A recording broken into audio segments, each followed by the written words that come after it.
Have you ever trusted someone so completely, so blindly, that when they betrayed you, it didn't just hurt, it rewrote everything you thought you knew about love, family, and loyalty?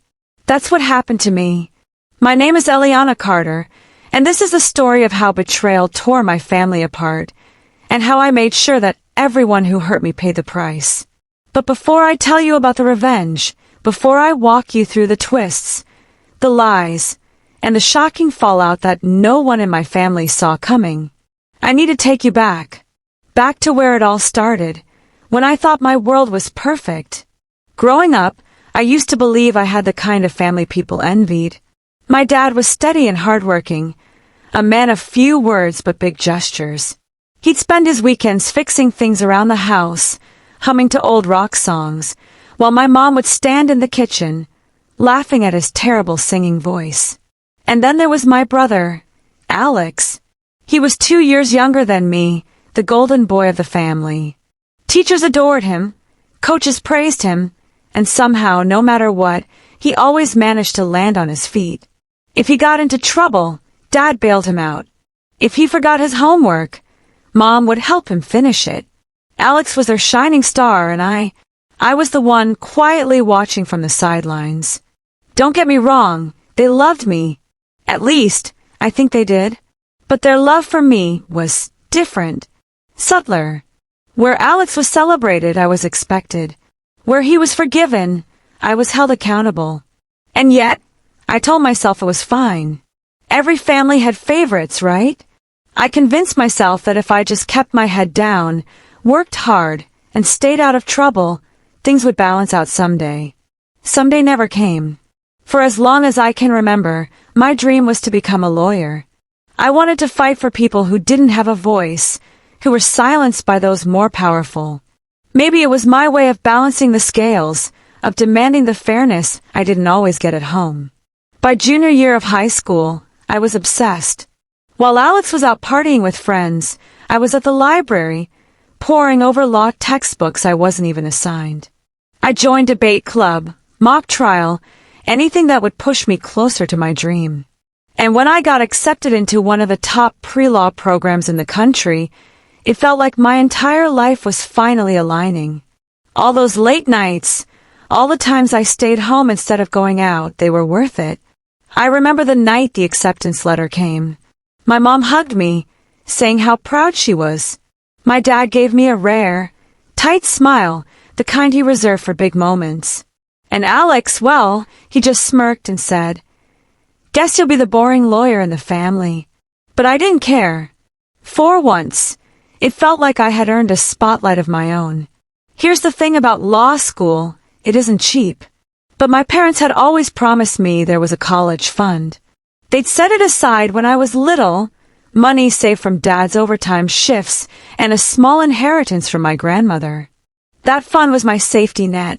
It was the promise that no matter how expensive my dreams were, my family had my back. At least, that's what I thought. Looking back now, the signs were there. The hushed conversations between Mom and Dad late at night. The stack of unopened bills shoved into the kitchen drawer. The way Mom would go shopping for just a few things and come back with bags full of designer clothes we didn't need. But at 18, I wasn't looking for cracks. I wanted to believe in the picture-perfect version of my family. I wanted to believe that the people I trusted most in the world wouldn't hurt me. Then came the night everything began to shift. It was Alex's senior year of high school. He had been slacking off in class, barely passing, but that didn't stop him from announcing that he wanted to go to some expensive private college hours away from home. I remember the tension in Dad's jaw, the way his voice tightened when he said, "We can't afford that, Alex. Be realistic." But Mom, she just smiled at him like he was already accepted. "We'll make it work," she promised. "Don't worry about the money." I didn't think much of it then. I assumed they'd figure it out somehow, maybe with loans or scholarships. I didn't imagine, not for a second, that their solution would come at my expense. The truth didn't hit me all at once. It came in fragments, little moments that seemed harmless until they stacked together like bricks. A missing bank statement here. A tense look exchanged between my parents there. And then, the moment that changed everything. It was 2 weeks before I was supposed to leave for college. I had gone into my mom's office to look for a stapler of all things. That's when I saw it. A stack of papers shoved into the corner of her desk drawer. Curiosity got the better of me. I pulled them out, and what I found nearly knocked the breath out of my lungs. Bank withdrawal slips. Large sums. Repeatedly. And the name on the account. Alex. My college fund. The money I had been promised, the money I had counted on, wasn't mine anymore. It had been funneled into Alex's account. My hands shook as I flipped through the papers. 5,000 here. 10,000 there. Every dollar that had been meant for me gone. That night, I confronted my mom. My voice was trembling, but I forced the words out. Why is Alex's name on my college fund? She froze. For a second, I saw something flicker in her eyes. Guilt, maybe, but it vanished as quickly as it appeared. Eliana, she sighed, as though I was being dramatic. You're so responsible. You'll figure it out. Alex needs our help more than you do. Her words cut deeper than any knife. Alex needs our help. And I what? I didn't. That was the moment I realized the truth. In my family's eyes, I would never come first. No matter how hard I worked, no matter how much I achieved, I would always be second place to Alex. But what they didn't know was that I wasn't going to let it end there. I wasn't just going to walk away quietly. No, I was going to make them regret underestimating me. This wasn't the end of my story. It was the beginning of my revenge. I thought losing my college fund was the ultimate betrayal. I thought nothing could hurt worse than realizing my own parents had chosen my brother's future over mine.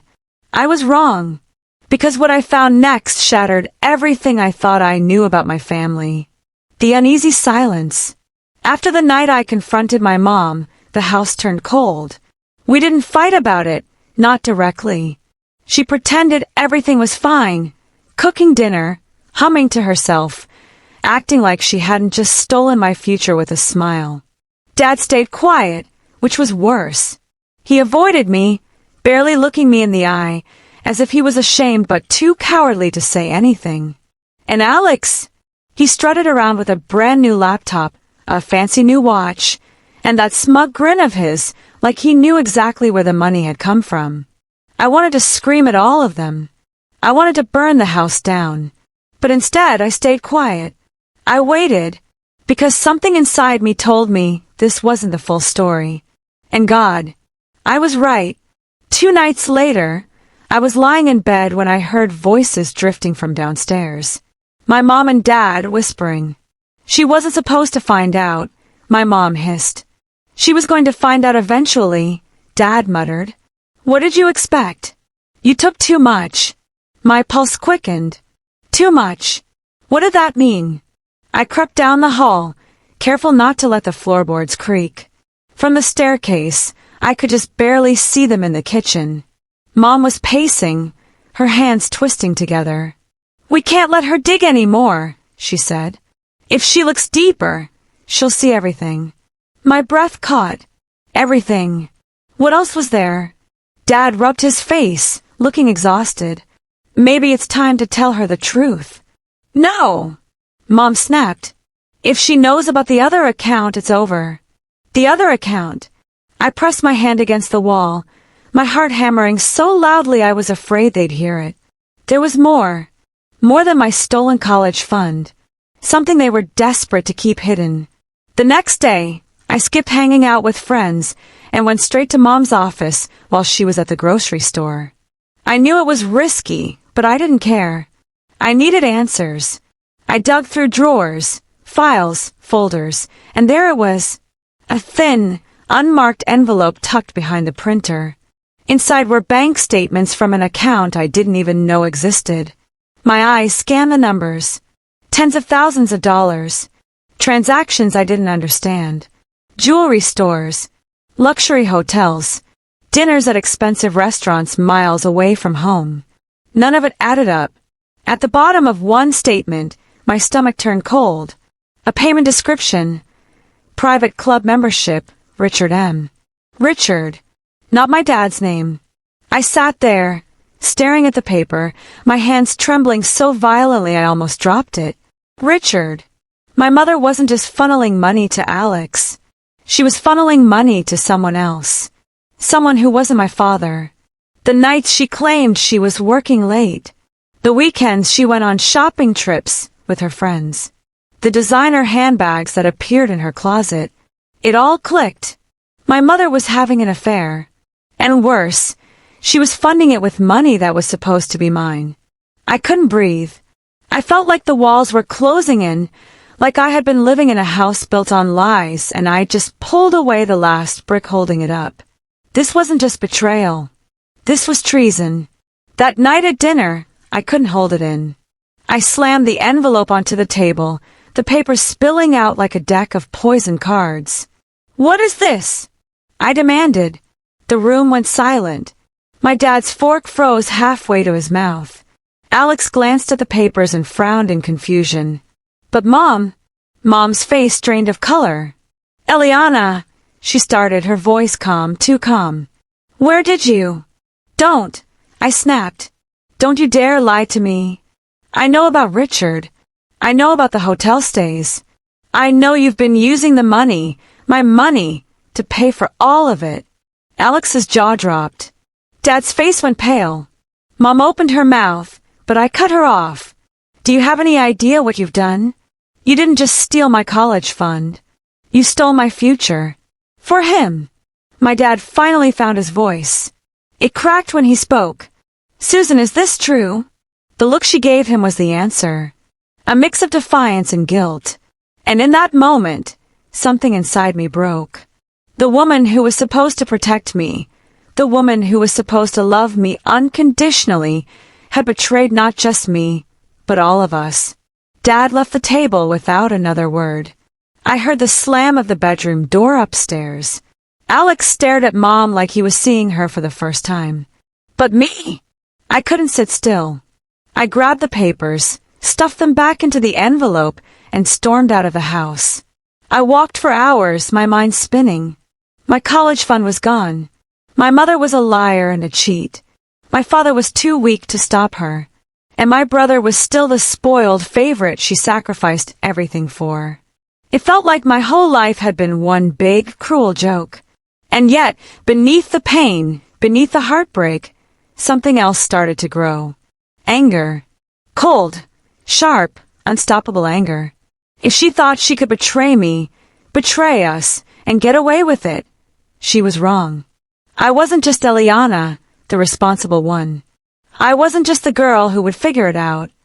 I was the girl who was about to make her pay. I didn't know exactly how yet, but I knew this. I wasn't going to cry about it anymore. I wasn't going to beg her to care about me. I was going to destroy her lies, one by one. She thought she held all the cards, but she had no idea who she was dealing with. And by the time I was done, she would wish she had never underestimated me. After that night, everything inside me was loud. Not the scream you can hear sort of loud, more like a storm that rattled the bones. I walked through school like a ghost. People asked if I was okay, and I lied the way you learn to lie when it's the only way to survive. Small white lies to keep the conversation edible. But under the small lies, under the laughter I forced when friends teased me about adulting, the real storm was working. It carved out a space in me that no apology could fill. Betrayal does something weird to your sense of chronology. It makes you feel like your whole past was a setup for the present pain. All the years of being second-guessed, overlooked, expected to be reasonable, they stitched together into a single, furious thread. I'd go home, and the house would be quieter than ever. Dad had started sleeping on the couch. His jaw had that permanent tightness that comes from someone who's decided not to speak. Mom moved through the rooms like someone who was avoiding broken glass, careful, precise, pretending she hadn't cut her feet on the shards. Alex kept to himself more, but he still had the new laptop and the ease of a kid who'd been spared consequences for too long. Sometimes I picture the exact moment I would make them see.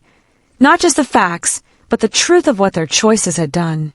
I pictured Mom at the kitchen table, the envelope of bank slips spread before her, the way she tried to explain and found no words that fit. I wanted to hear her say, "I'm sorry." I wanted Dad to look at me and be ashamed enough to fight for me. I wanted Alex to know what he'd been given and stop pretending it was grace. Most of all, I wanted the money back. Not for the shopping or the weekend trips, for the principal. For the countless nights I traded hanging out for extra hours at the library. For the years I'd been told my future was covered. For every time I swallowed a small humiliation so someone else could have a comfort they didn't earn. But I wasn't a child anymore. Revenge in movies is a montage, dramatic music, a plan assembled in a day. Real life is less neat. Real life is choosing each day, in small ways, to do the things that lead somewhere. You have to be patient, precise, and morally, if not clean, then careful. I couldn't sleep. I drew up lists. I made pros and cons charts in my phone's notes app like a lunatic. Expose publicly versus confront privately versus take legal route. Each option had costs. Public exposure would humiliate my family and me. It would make a messy story that the town would talk about for months.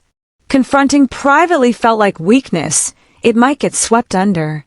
Legal action required proof, and money I didn't have. There was no easy arrow to pull. And then there were the ethics. I kept asking myself, who was I becoming?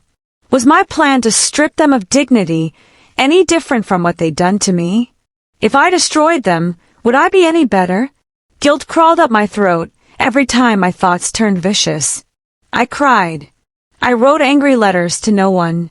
I screamed into my pillow until my throat was raw. But the anger was also a map.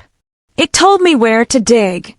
Not because I wanted to hurt randomly, but because the hurt needed context. You expose a betrayal not just for spectacle. You expose it to prevent repetition, to hold people accountable when no one else will. That's how I justified it in my quieter moments. And in my darker ones, I justified it because it felt like taking back control. I couldn't do it alone. Not if I wanted the plan to be airtight. Not if I wanted to keep my conscience intact as much as possible. I thought of who I could trust without risking everything. There weren't many options. Maya was the first person I called. She'd been my friend since middle school, the one who brought peanut butter crackers to math class, who knew how I liked my coffee. But beyond friendship, Maya worked part-time at a local accounting firm. Her mother had been an accountant for years. I didn't ask her to break any rules. I didn't even tell her everything. I told her just enough.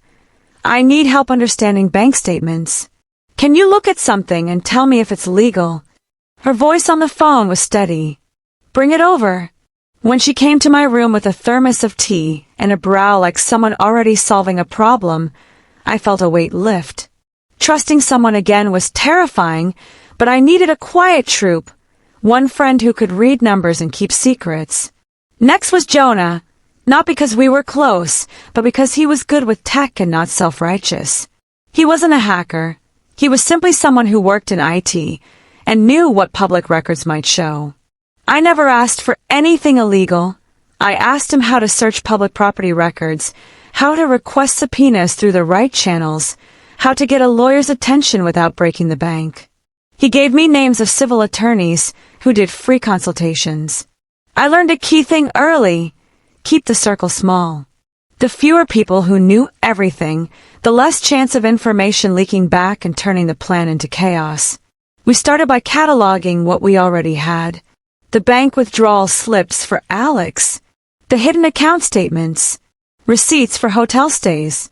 Photos I'd taken when I found the envelope.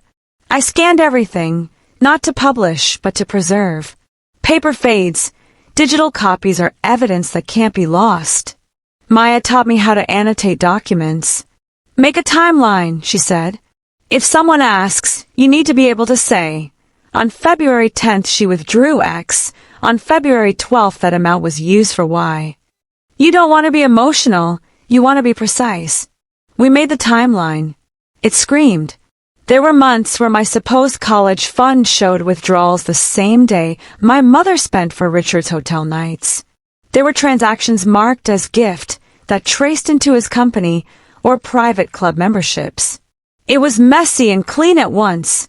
Messy because it showed a life of spending, clean because the math lined up. Next, I compiled the messages I'd found accidentally on Mom's phone.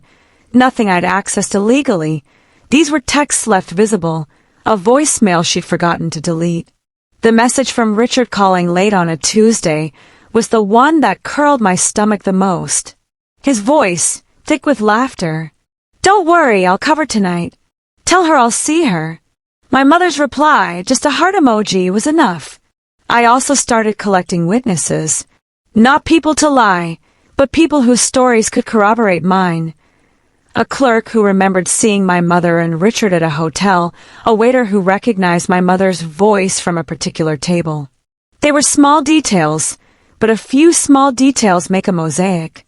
At each step, Maya reminded me to stay legal. "You're not trying to destroy their lives for sport," she said once, stirring her tea. "You're documenting harm and seeking remedy.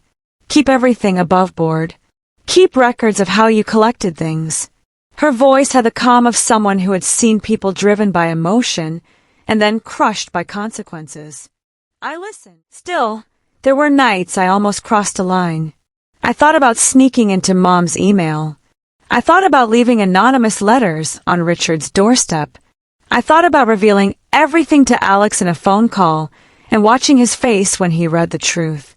But every time I picture the faces, my father's hollow look, my brother's confusion, my mother's collapse, I remember that revenge has attacks. The more personal and brutal the attack, the more you become what you hate. I didn't want to end up hollow like Dad, cowardly like him, or cruel like Mom. So I refused the shortcuts. No threats. No traps. No illegal digging. I would expose the truth, but I would do it in a way that let the facts carry the weight. If justice came in public embarrassment, so be it.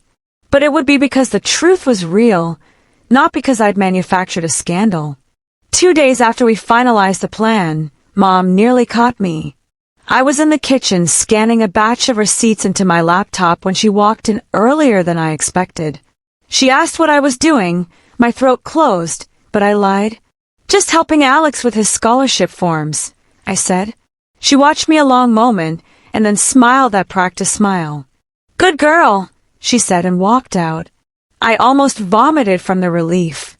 Close calls like that were poison. They made my heart race and my hands shake. They reminded me how dangerous it is to play chess in someone else's house. By the end of that week, I had money timelines, corroborating witnesses, a lawyer who wanted to take a closer look, and a plan to confront Dad privately before making anything public. I also had a moral ledger balanced on a knife's edge. I thought about the kind of person I wanted to be when this was over. I wanted to be strong but not cruel. I wanted to seek truth, not vengeance for its own sake. One night, sitting on the roof of my childhood home watching a sky the color of bruises, I wrote another word in my notebook. Not revenge this time. Justice. The line felt different under my pen. Harder. Sunnier. I didn't know if justice and revenge were the same thing. Maybe they were cousins, maybe strangers. All I knew was that I had decided to find out. The next morning, with the dossier zipped into a folder and my phone battery full, I picked up the phone and dialed my father. It was time to see whether the man who had taught me to fix a broken gear would finally choose to fix what his choices had broken. When you plan something for months, there's a moment you have to step off the cliff. For me, it wasn't dramatic, no thunderclap, no cinematic drumbeat. It was a Tuesday morning, the kind of ordinary day that makes consequences feel impossibly alive. I had the dossier in a folder under my arm, my phone with the lawyer's number, and a breath I'd practiced taking for weeks. This is the part people always want to skip to in movies, the payoff. They don't show the days of quiet preparation, the nights of staring at numbers until they blurred, or the stomach-clenching moments when you almost lose your nerve. But in real life, the execution is messy, human, and full of tiny, decisive choices. My plan had teeth. The rest was patience and timing. I called my father first. He answered on the second ring with a voice that sounded like he'd been waiting for it his whole life. "Ellie," he said, the nickname tightening something inside me. My chest ached with all the things I wanted to say to him, the things I had imagined saying for months. "Dad," I said, and let the silence stretch. He invited me over. We sat at the kitchen table where family photos smiled from the wall. Summers at the lake, graduations, birthdays with candles crooked and bright. I placed the folder between us like a small, undeniable object. "Dad," I began, and then I told him everything. Not in dramatic speeches, but in the straightforward, damaging way evidence speaks. Look at these timelines. Look at the transfers. Look at the hotels and the private club memberships. I watched his face as I flipped pages. The man who fixed the lawnmower and taught me to change a tire looked like someone being excavated. His first reaction was denial, or maybe hope. "Maybe there's an explanation," he said weakly, words I'd heard all my life. "Explain this," I said, pointing to a withdrawal dated the night he told me he was at a company event. "Explain the receipts for a hotel he didn't go to." I watched the life leave him in stages, confusion, then shame, then a sort of collapse. Finally, he swallowed. "Ellie," he whispered, "I didn't know. I thought she was putting money aside for you, like she said." "You thought?" I repeated. "You let her do this." That was the worst part. Not that he'd been lied to, but that he had chosen not to look. He admitted, quietly, that when bills piled up and his overtime dried, he'd accepted her reassurances. He'd not wanted to rock the boat. He'd convinced himself the family would manage. It wasn't malice, it was cowardice. I gave him a choice: stand with me and do the right thing, return the money, confront her publicly if necessary, repair what could be repaired, or refuse, and I'd take everything to a lawyer in the press. I watched him weigh it like a man balancing the last of the fine china, protect the family image, or protect what was right. He chose image first. When he said no, I felt another small death inside me. Not to him, to the illusion of him. It's a strange grief to lose a parent in stages. First the absent father, then the thin, well-meaning man, and finally the person who will not fight for you. I left the house with my plan intact. I didn't scream, I didn't threaten. I simply walked away. Legal action was a blunt instrument. Sometimes, the scalpel you need is public accountability. I had deliberately chosen evidence that was airtight and collected properly. If you want people to believe an ugly truth, you don't narrate it, you show it. Carla, the local high school newspaper editor I'd met months ago when doing mock trial, had a reputation for being careful. She didn't sensationalize. She reported. I met her for coffee and handed over copies of the timeline, the receipts, the messages that had been left in careless moments. I didn't ask her to publish immediately. I asked her to review, to verify. Carla called me 2 days later with a voice that was both sympathetic and professional. "This will run," she said softly. "But we need to be meticulous. If we make a mistake, it becomes our mistake." I nodded. That was exactly what I wanted. Slow, surgical reporting that would undermine the architecture of lies by shattering its foundation. When the piece hit, not a screaming tabloid headline, but a carefully written story titled, "Local Families' Hidden Finances Prompt Questions," the town's reaction felt like a ripple that grew into a wave. Text threads buzzed. Suburban gossip fermented. People who had waved at us in the grocery store suddenly looked away. I watched Mom read the article the way you watch someone slowly lose the light in their eyes. At first she laughed, a brittle sound, as if someone had slipped sugar in her tea and it tasted wrong. Then she lashed out, accused anyone who would listen of being cruel. She called Dad into frantic meetings. She hovered like a bird that cannot fly. But she couldn't call Richard. He had already gone quiet. Here's where revenge turns unpredictable. People you expect to react in a certain way surprise you. Richard, who had seemed untouchable in his private club circles, was not as powerful as he looked when presented with receipts and public scrutiny. The local paper did what it was supposed to do: expose, then give time for response. Within a week, Richard's company, small, locally owned, but with an image to protect, initiated an internal review. He was put on leave. Rumors spread that his marriage was collapsing, that his wife had hired a private investigator. I read every rumor like a litany of small satisfactions. Then, a call came I hadn't expected. Richard's wife. She didn't yell. She didn't curse. She requested to meet me in a quiet diner outside of town. Her voice was small, raw. "I don't want to hurt your family more," she said. "But I have kids." He lied to me too. She slid an envelope across the table. Receipts and messages I hadn't seen. Pieces that linked Richard to company funds and a pattern of financial misdirection. She wasn't an ally. She was another harmed person. But for a moment there was a strange, human connection between two women who'd both been lied to by the same man. She told me something that mattered. He'd been using company money for personal expenses for months. That would change the legal landscape. Now there was more than family drama. There were potential corporate consequences. There were eyes beyond our little town. That's when I realized the scope of what I'd set into motion. I hadn't just exposed a mom behaving recklessly. I'd exposed a network of lies that touched other people. No one likes to lose without trying to bargain. A week after the article, Richard's lawyer called, not with threats, but with an offer. A quiet payment, and they'd handle things themselves. They hinted at keeping things private, in exchange for a non-disclosure agreement, and of course, a sum that would secure my education. It was the exact moment for the type of moral calculus I'd rehearsed for months. Take the money and walk away, or see the rest through and let the truth live in the light. The offer stank. It was a bribe wrapped in compromise.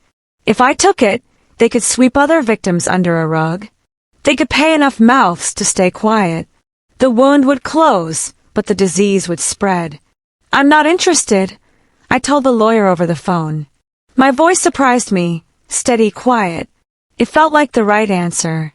The call ended with thin threats and a promise that they'd get ugly. I slept badly that night, but I slept with my eyes open for the first time in months. If there was one person I expected to be confused and protective, it was Alex. I thought he'd double down, defend our mother, and call me cruel. He did at first. When the documents came into his hands, he had a moment of genuine shock. "I thought, Mom said it was loans," he told me, voice raw with something that wasn't entirely self-interest. "I didn't know it was this." For a week he oscillated between denial and pleading. But then something odd happened. Alex, who'd always bore the smugness of being favored, started to read.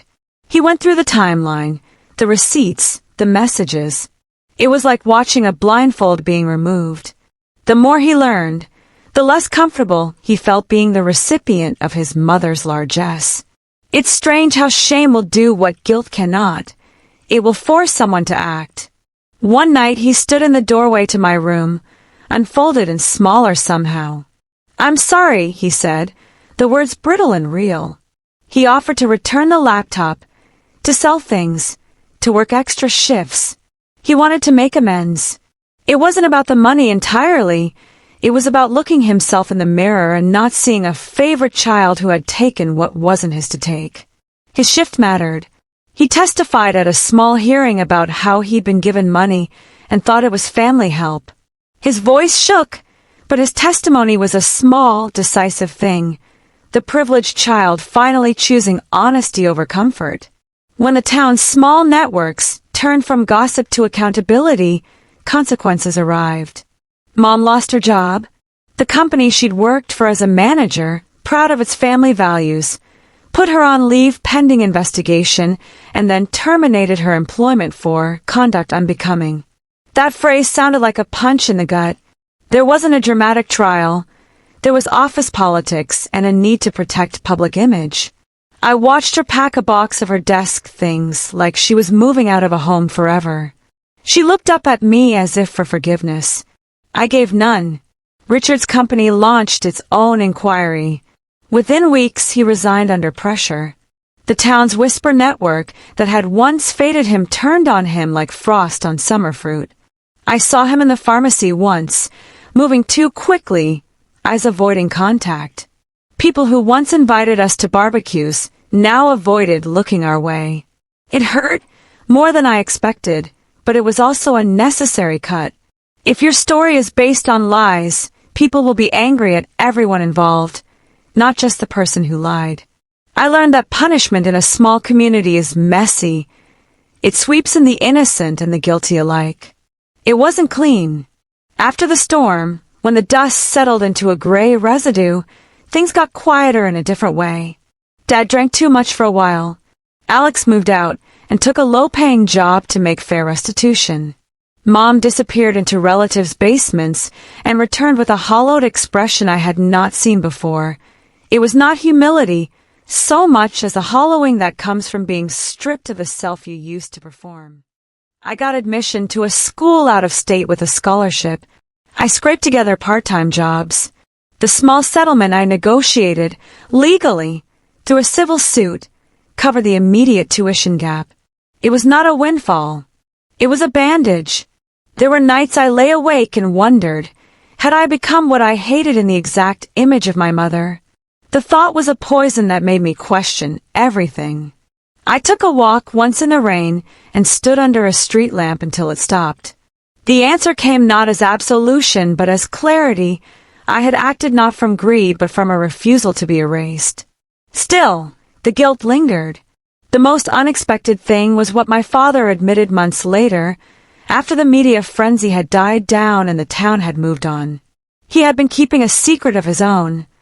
A small gambling habit he'd hidden for years, the kind that ate at savings until there wasn't much left.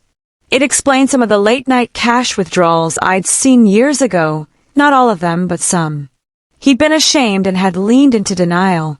When he told me, he didn't ask for forgiveness. He looked tired. I thought I was protecting us by letting her handle money, he said. I thought if I ignored it, it would stay small. It didn't. He had been complicit, but not malevolent. He had been a man too scared to look. That revelation didn't absolve anyone. It complicated the narrative. It made my revenge feel both necessary and oddly incomplete. People aren't villains in one dimension. They're messy, broken piles of choices. The last move, securing my future, not their ruin. In the end, the actual revenge wasn't a theatrical finish. It was a small, practical thing. I used the legal channels available, the testimony, the evidence, and a civil suit to secure what I needed for school. I didn't bankrupt anyone. I didn't seek to ruin a life for the sake of cruelty. I sought to be made whole enough to stand on my feet. When the settlement check cleared and the first tuition payment went through, I felt an odd calm. It wasn't triumph, so much as completion. I had taken back my future. I had done so in a way that allowed consequences to land on the people who had made choices, not on the innocent. There were other, quieter victories. Alex started therapy and calls me every few days. Dad joined a support group for gambling. Mom, she moved away for a while. We exchanged a few sparse emails at first, then none. Sometimes I miss the old shape of things. Sometimes I don't. The truth is, there is no final victory in a family war. There are only survivors reshaping a future. People ask if I felt vindicated. The honest answer is complicated. There was satisfaction, of course, the satisfaction that comes from seeing truth do its job. But there was also sorrow at what we had to burn to get there. You don't expose a life of lies without burning the good things around it, too. Revenge is rarely sweet. It's often necessary, sometimes just, and sometimes cruel. The taste of it stays with you. But the most important part for me wasn't hurting them. It was making sure their lies could not be repeated. The town would now talk about accountability when parents misuse trust. Richard's company changed policies. Dad stopped hiding his problems. Alex learned humility. When I walked onto campus that fall, carrying a backpack heavier with books than with bitterness, I felt a kind of fragile peace. I wasn't whole. None of us were. But I had something I wanted more than revenge. Agency. The knowledge that I could stand up for myself, that I could document the truth and carry it forward, mattered more than any headline. When people ask me what happened after, they usually expect fireworks. They think the story ends with someone in handcuffs, someone else in tears, and me walking away like some cinematic hero, slow motion and unbothered. But real life doesn't fold itself neatly like that. Real life lingers. Revenge doesn't end when the lie is exposed or when the guilty fall. Revenge ends in the quiet spaces, when you're alone with the pieces and have to decide what to do with them. That's what I learned the hard way. After the settlement and the fallout, my mom went quiet. Not the kind of silence you get when someone's angry, but the deep, cavernous kind that comes from shame. She moved to a small town a couple of hours away. Every so often, she'd send me an email with short sentences. "Hope school is going well," or "I saw a girl today who looked like you." I never replied. At first, it was stubbornness. Later, it was exhaustion. And finally, it was because I didn't know who she was anymore. I loved the mother I thought I had, the one who kissed my forehead before bed, who made grilled cheese on rainy days. But that mother was gone, or maybe she never existed outside of my own longing. Sometimes I wonder if she thinks of me when she lies awake at night. If she regrets choosing greed over love, if she replays Richard's name in her head like a curse. That's her burden now, not mine. Dad surprised me. After admitting his own secret, he started making changes. Small ones, but real. He sold the old truck he'd clung to for years to pay off lingering debts. He started going to meetings, men and women sitting in circles telling truths they'd hidden for decades. One evening, before I left for campus, he sat across from me at the dinner table. His hands shook a little as he pushed an envelope toward me. "It's not much," he said, voice thick, "but it's yours. Not because I'm making up for what she did, but because I owe you honesty now." Inside was a small savings account he'd started from scratch. It wouldn't pay for college, not even close, but it symbolized something bigger. Effort, honesty, and the possibility of trust rebuilt brick by brick. I don't know if I'll ever see him the same way again, but I know this. He's trying. And sometimes, trying is the bravest thing a broken parent can do. Alex shocked me the most. My brother, the golden boy, the one who had been shielded by my mother's favoritism his whole life, he grew up almost overnight. He sold the flashy gadgets she'd bought him. He started working part-time jobs, saving for his own tuition instead of expecting it to be handed to him. Once, he came to my dorm and dropped off a box. Inside were old toys, small keepsakes from when we were kids. On top was a note. "I don't know how to fix everything, but I want my sister back." That broke me in a way anger never could. I realized then that revenge had not only destroyed, it had rebuilt. It stripped away illusions and left us with something raw, but maybe more honest. And Richard, the man who lit the fuse, karma has its own schedule, but it always collects. Within a year, he was divorced, his reputation shredded. His company distanced itself so hard you'd think his name was poison. Last I heard, he'd moved states away, working in some low-profile job, his social circle reduced to ashes.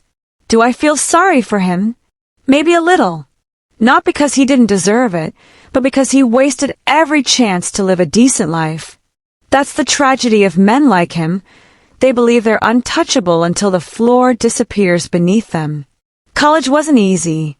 I worked shifts in the library, tutored freshmen, and stretched every dollar like it was elastic about to snap. But walking across campus with my backpack heavy on my shoulders, I felt something I hadn't felt in years, freedom. For the first time, my future wasn't in someone else's hands. It wasn't tied to secret bank accounts, favoritism, or whispered lies. It was mine. Entirely mine. There were nights I cried, yes. Nights I questioned if burning bridges meant I'd be forever alone in the dark. But slowly, those nights became fewer. The guilt eased. The anger dulled into memory. And in its place grew something steadier, resilience. If you've listened to my story this far, maybe you're waiting for me to tell you whether revenge was worth it. Here's the truth. Revenge is not sweet. It is not a cinematic victory. It's jagged, messy, and it cuts both ways. But sometimes, revenge isn't about destroying others. It's about reclaiming yourself. It's about standing in the wreckage and saying, I won't be erased. I won't let lies decide my future. I didn't ruin my mother's life. She did that herself. I didn't tear apart my family. The truth did. All I did was refuse to be silent. So if there's one lesson I want you to take from this, it's this. Silence protects the liar, not the victim. And the moment you speak the truth, even if your voice shakes, you begin to take your power back. I don't know if my family will ever be whole again. Maybe we'll always be fragments, scattered, sharp but real. What I do know is this. I walked away with my dignity, my future, and my story intact. And sometimes, that's the best ending you can hope for. Not fireworks, not applause, just quiet freedom. Eliana pauses, voice steady yet emotional. This is my story, and if it ever becomes part of yours, remember this. Don't wait for someone else to save you. Be your own reckoning. Be your own justice.